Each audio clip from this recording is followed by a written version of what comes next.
Hello everyone. आज है दोस्तों हमारे एग्जाम्पल नंबर 15। देखो दोस्तों, एग्जाम्पल नंबर 15 के अंदर क्या पूछा गया है, find the sum of first 24 terms of the list of numbers whose nth term is given by. देखो दोस्तों, हमें 24 टर्म्स का सम फाइंड करना है। एक एपी है आपके सामने, A1, A2, A3 and so on A24। इस एपी के अंदर टोटल कितनी टर्म्स है दोस्तों? 24 टर्म्स है। और उन टर्म्स का हमें क्या फाइंड करना है? टोटल टर्म्स का सम फाइंड करना है। और जिसमें से दोस्तों nth टर्म आपको दे रखी है।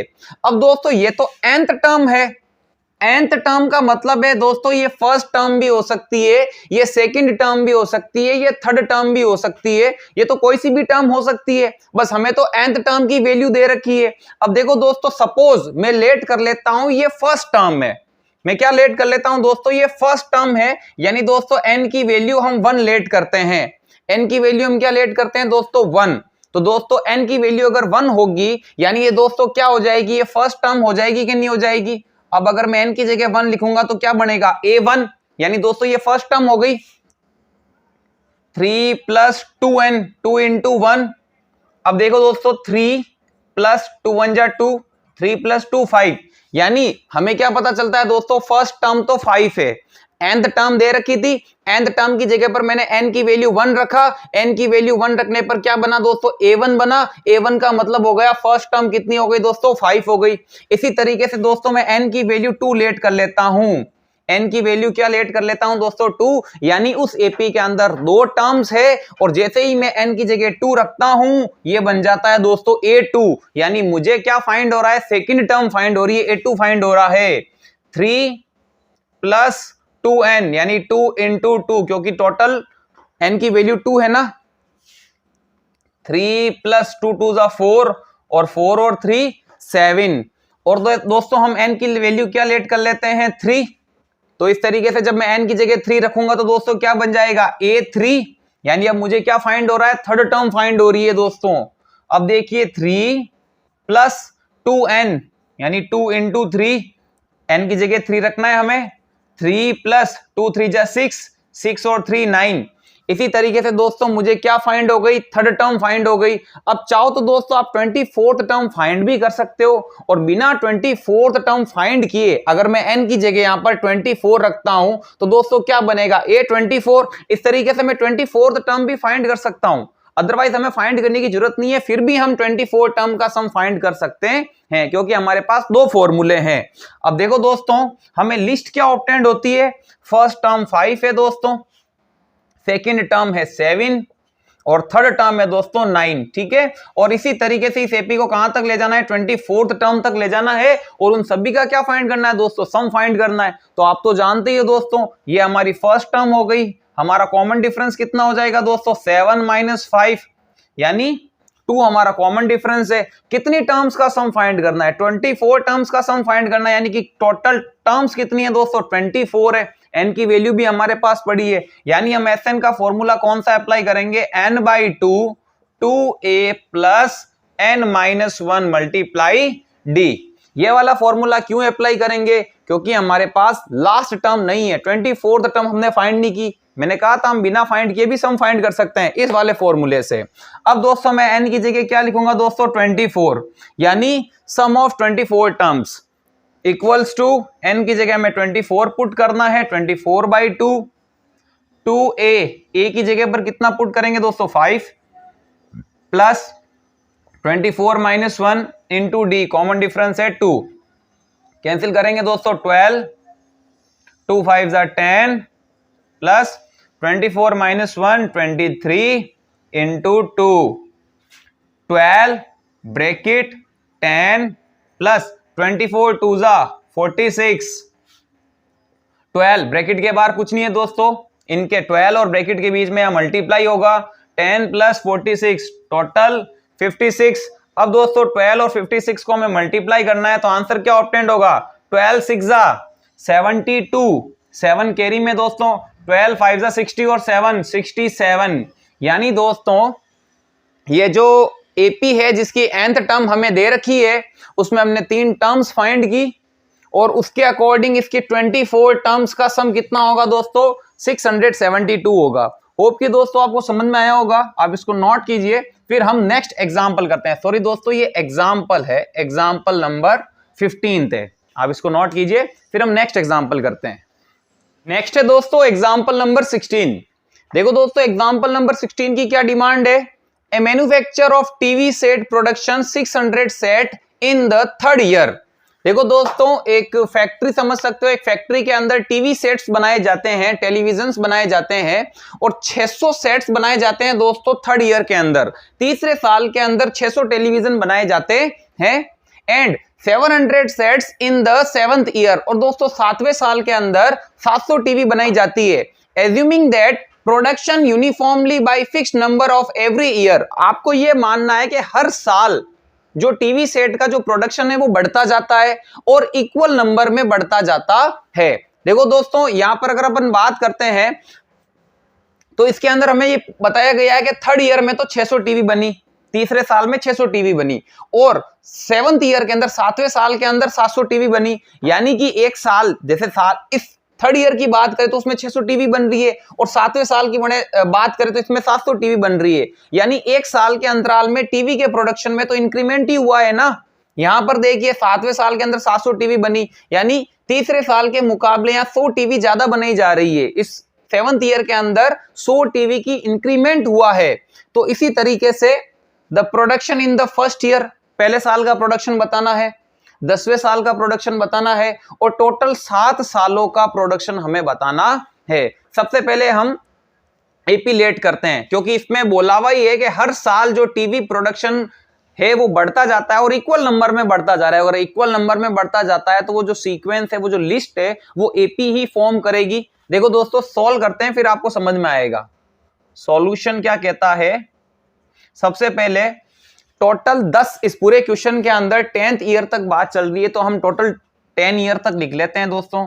ये फर्स्ट ईयर, ये सेकंड ईयर, ये थर्ड ईयर, ये फोर्थ, ये फिफ्थ, ये सिक्स्थ, 7th, 8th, 9th और दोस्तों 10th।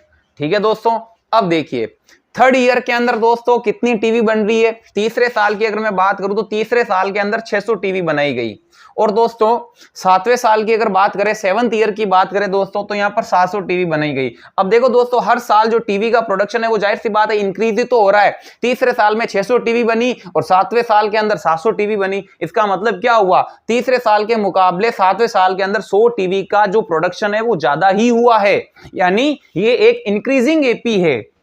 और आगे क्वेश्चन में भी लिखा हुआ है कि जो इंक्रीमेंट होगा बराबर बराबर होगा। और दोस्तों हम एक आइडिया के हिसाब से हम पता लगा सकते हैं कि यहाँ 600 है और यहाँ 700 है, तो दोस्तों 1 2 3 बीच में 3 का गैप है, तो दोस्तों यहाँ पर हो सकता है 625, यहाँ पर 650, यहाँ 675 और यहाँ दोस्तों 700, यानी 25-25 हर साल 25-25 टीवी का इंक्रीमेंट हुआ होगा।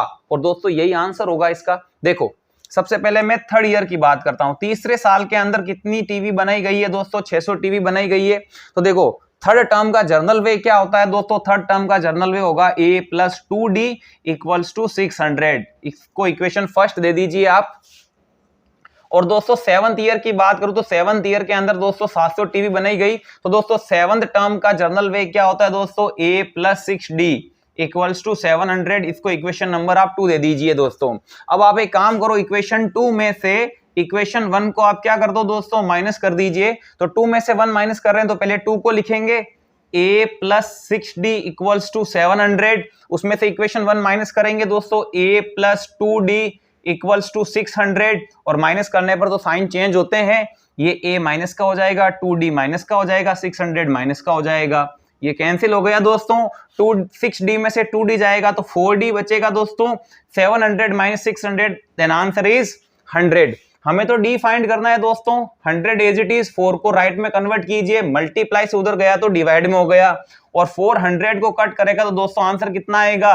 25। यानी कि कॉमन डिफरेंस कितने का है? 25 का है। इसका मतलब 25-25 टीवी का इंक्रीमेंट होगा। और ये मैंने आपको बोला भी था दोस्तों, अगर यहां पर 600 है, थर्ड ईयर में 600 टीवी बन रही है दोस्तों, तो फोर्थ ईयर में 625 बनेगी, 5th ईयर में दोस्तों 650 बनेगी, क्योंकि 25-25 टीवी का इंक्रीमेंट होगा। यहाँ दोस्तों 675 टीवी बनेगी। इसी तरीके से ये सीक्वेंस चलता जाएगा। फिलहाल हमने डी की वैल्यू फाइंड की है दोस्तों। अब डी की वैल्यू या तो आप इक्वेशन 1 में रख दो या इक्वेशन 2 के अंदर रख दीजिए, आपको ए की वैल्यू ऑब्टेंड होगी। तो हम यहां लिखते हैं दोस्तों, value of D put in equation 1। मैं किस में रखता हूं दोस्तों? इक्वेशन 1 के अंदर वैल्यू रखता हूं। इक्वेशन 1 क्या है दोस्तों? a plus 2d equals to 600। a as it is 2d, 2 into D, D की जगह पर दोस्तों 25 रखना है हमें, 600। ठीक है दोस्तों, a प्लस 2 इंटू 25 50 होगा दोस्तों। और अगर इसी 50 को मैं राइट में कन्वर्ट कर देता हूं तो -50 होगा दोस्तों। देन a इक्वल्स टू कितना हो जाएगा? 600 माइनस 50, 550। तो दोस्तों a की वैल्यू, a का मतलब फर्स्ट टर्म, कितनी हो गई दोस्तों? 550। और दोस्तों आप कैलकुलेट भी कर सकते थे।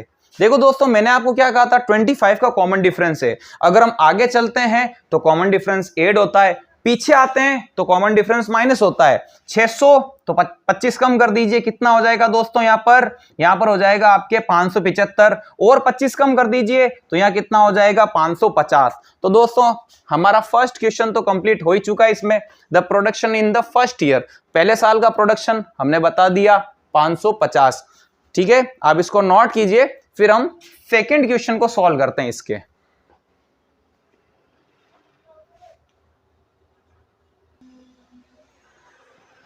नेक्स्ट है दोस्तों हमारे 16th एग्जाम्पल का सेकंड पार्ट। इसमें क्या पूछा गया है दोस्तों? Production in the 10th year, 10वें साल का प्रोडक्शन बताइए। 10th ईयर के अंदर कितनी टीवी सेट का प्रोडक्शन हुआ होगा? वैसे तो आप 25 ऐड कर करके आप फाइंड कर सकते हो, अदरवाइज हम फॉर्मूले से सॉल्व करेंगे दोस्तों। हमें क्या फाइंड करना है दोस्तों? 10th ईयर का प्रोडक्शन फाइंड करना है। ये आपका सेकंड क्वेश्चन है दोस्तों। 10th ईयर का प्रोडक्शन फाइंड करना है, तो दोस्तों A10 फाइंड करना है। A10 का जनरल वे आप सब जानते हो दोस्तों, A प्लस क्या होगा? 9D होगा। A कितना है दोस्तों? फर्स्ट टर्म में आपके 550 है, प्लस 9 इंटू डी। अब D कितना होगा दोस्तों? कॉमन डिफरेंस तो हमने फाइंड ही किया था, कॉमन डिफरेंस दोस्तों आपके है 25। ठीक है, 550 एज इट इज दोस्तों। 25 9 जा दोस्तों आपको कितना ऑब्टेंड होगा? 225 ऑब्टेंड होगा। और अगर आप इन दोनों को ऐड कर दोगे दोस्तों 577, तो कुल मिला के 775 ऑब्टेंड होगा। ये दोस्तों क्या आपके, ये है 10th ईयर का प्रोडक्शन, 10वें साल के अंदर कितनी टीवी सेट बनाए गए। अब देखो दोस्तों, आपके पास फर्स्ट ईयर का प्रोडक्शन है, इसी तरीके से सेकेंड ईयर का भी प्रोडक्शन आप फाइंड कर ही सकते हो, 575। ये थर्ड ईयर का प्रोडक्शन है, ये फोर्थ ईयर का प्रोडक्शन, ये 5th ईयर का, ये 6th ईयर का, ये 7th ईयर का। हमें क्या पूछा गया है? टोटल 7 सालों में जितनी टीवी बनाई गई है उन सभी का सम फाइंड कीजिए। Total production in first 7 year. तो कुल मिला के हमें क्या फाइंड करना है दोस्तों? हमें फाइंड करना है 7 सालों का सम फाइंड करना है। कौन सा फॉर्मूला अप्लाई करेंगे दोस्तों? Sn का फॉर्मूला अप्लाई करेंगे। Sn equals to n/2 a plus l। दोस्तों ये फॉर्मूला क्यों अप्लाई कर रहे हैं? क्योंकि इसमें हमारे पास लास्ट टर्म दे रखी है, 7th ईयर, 7वें साल का जो प्रोडक्शन है वो हमें दिया हुआ है, तो हम ये फॉर्मूला अप्लाई करेंगे। अब देखो कितने, n की वैल्यू कितनी है? टोटल टर्म्स 7, यानी sum of 7 terms equals to 7/2 a plus l। a कितना है दोस्तों? 550 प्लस l कितना है? लास्ट टर्म है दोस्तों 700। ठीक है, 7/2, इनके बीच में कुछ नहीं है दोस्तों, मल्टीप्लाई होगा और इनको सम कर दीजिए आप। कितना आएगा दोस्तों? 1250। कितना आएगा दोस्तों? 1250। 2 से ये कैंसिल हो रहा है दोस्तों, कैंसिल करेंगे तो कितना आएगा? 625। ओके, अब हम दोस्तों 7 और 625 को मल्टीप्लाई करते हैं। 7 5 35, 7 2 14 और 3 17, 1 कैरी में, 7 6 42 और 1 43। तो दोस्तों हमें क्या पता चलता है? टोटल 7 सालों के अंदर जितनी टीवी प्रोडक्शन हुआ है उन सभी टीवीज का सम कितना होगा दोस्तों? 4375। इसी के साथ दोस्तों हमारे जितने भी एग्जाम्पल्स है वो सब कंप्लीट होते हैं। नेक्स्ट वीडियो के अंदर दोस्तों हम एक्सरसाइज स्टार्ट करेंगे। तब तक के लिए थैंक यू फॉर वॉचिंग।